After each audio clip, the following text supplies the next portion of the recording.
नमस्कार मंडळी, शिवहिंदवी रेसिपीमध्ये तुम्हा सर्वांचे स्वागत आहे. आज आपण काहीतरी खास आणि पारंपरिक बनवणार आहोत. गॅसची घाई सोडून आज मी तुम्हाला चुलीवरची अस्सल गावरान शेवग्याची भाजी कशी बनवायची ते दाखवणार आहे. चुलीच्या धुराचा जो एक वेगळा सुगंध भाजीला येतो तो कशालाच मिळत नाही. चला तर मग सुरुवात करूया आपल्या रेसिपीला. सुरुवातीला आपण शेवग्याच्या शेंगा व्यवस्थित कापून घेणार आहोत. कापून घेतल्यानंतर त्याच आपण सोलून ही घेणार आहोत. आता भाजी लवकर होण्यासाठी आपण इथे चुलीवर कढई ठेवून त्यामध्ये 4 ग्लास पाणी टाकून त्यामध्ये चवीनुसार मीठ घालू. आता भाजी लवकर आणि मऊ होण्यासाठी आपण शेंगा आता शिजवून घेणार आहेत. या शेंगा आपण 8 ते 10 मिनिटच उकळून घेणार आहोत. पहा, या शेंगा छान अशा शिजलेल्या आहेत. आता आपण इथे त्यासाठी लागणारे साहित्य पाहणार आहोत. त्यासाठी मी इथे 1 वाटी ओलं खोबरं घेतलेलं आहे, 1 वाटी आलं लसूण, 1 चमचा गरम मसाला, 1 चम्मच लाल तिखट, 1 चम्मच हळद, 1 चम्मच घरचा मसाला, 1 चम्मच कांदा लसूण मसाला, 1 चम्मच जिरा घेतला आहे. चवीनुसार मीठ घेणार आहोत. 1 वाटी शेंगदाणे आणि भरपूर अशी ताजी कोथिंबीर घेतलेली आहे. आता इथे आपण ताजी कोथिंबीर अगदी बारीक अशी चिरून घेणार आहोत. आता आपण वाटण तयार करून घेणार आहोत. त्यासाठी इथे आपण 1 वाटी शेंगदाणे भाजून घेणार आहोत. चुलीवर मस्त असे शेंगदाणे भाजून झालेले आहेत. ते आपण एका प्लेटमध्ये काढून घेऊया. आता आपण इथे 1 वाटी खोबरे भाजून घेणार आहोत. आता भाजीला मुख्य चवीसाठी मी इथे आलं लसूण, खोबरे आणि मस्त अशी ताजी हिरवी कोथिंबीर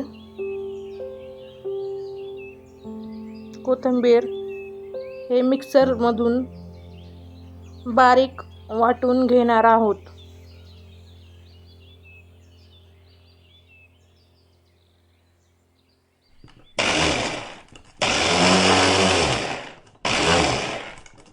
पहा, किती मस्त असं बारीक असं वाटण तयार झालेलं आहे.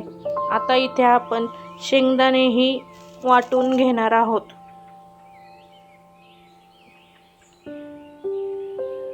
आता चुलीवर कढई ठेवून त्यामध्ये 2 पळी तेल घालणार आहोत. तेल मस्त तापल्यावर आता त्यामध्ये आपण 1 चमचा जिरे घालणार आहेत. त्यामध्ये जे आपण खोबऱ्याचं वाटण काढलं होतं ते घालत आहोत. हे मस्त असं परतून घेणार आहोत. त्यामध्ये 1 चमचा हळद घातलेली आहे. आता आपण त्यामध्ये घरचा 1 चमचा मसाला घालणार आहोत. आता आपण त्यामध्ये गरम मसाला 1 चमचा घातलेला आहे.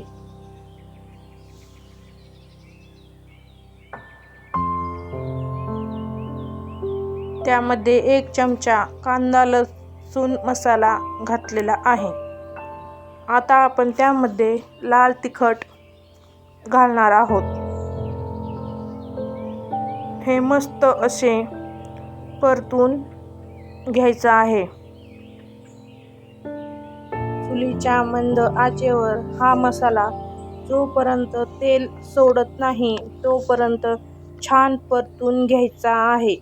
मस्त असं तेल सुटलेलं आहे. त्यामध्ये आपण चिरलेली हिरवी कोथिंबीर घालणार आहोत. आता आपण मिक्सरमध्ये वाटलेला शेंगदाण्याचा कूट घालणार आहोत. तोही अगदी मंद आचेवर तेल सुटेपर्यंत परतून घेणार आहे.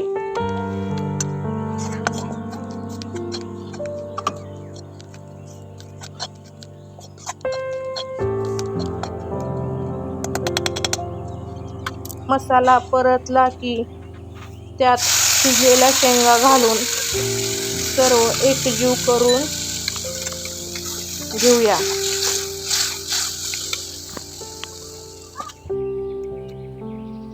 आता यामध्ये चवीनुसार मीठ घालून घेऊया. चुलीच्या धुरामुळे या भाजीला एक वेगळीच स्मोकी फ्लेवर आलेला आहे, जो हॉटेलच्या भाजीलाही मागे टाकेल. बघा काय मस्त अशी भाजी उकळत आहे. वाव, मस्त अशी तरी आलेली आहे. आपल्या भाजीसोबत आपण इथे मस्त अशी टमटमीत फुगणारी एक चपाती बनवून घेणार आहोत. चला तर मग आपण इथे चपाती मस्त अशी मऊ गोल लाटून घेणार आहोत. इथे आपण चपाती मस्त अशी गोल लाटून घेतलेली आहे. आता आपण मस्त चुलीच्या मंद आचेवर भाजून घेणार आहोत. बघा किती मस्त अशी चपाती टम फुगलेली आहे. ही रेसिपी तुम्ही घरी नक्की ट्राय करा. व्हिडिओ आवडला असेल तर आपल्या शिवहिंदवी चॅनलला नक्की सबस्क्राईब करा आणि लाईक करायला विसरू नका. पुन्हा भेटूया अशाच एका गावरान रेसिपीसोबत. तोपर्यंत धन्यवाद.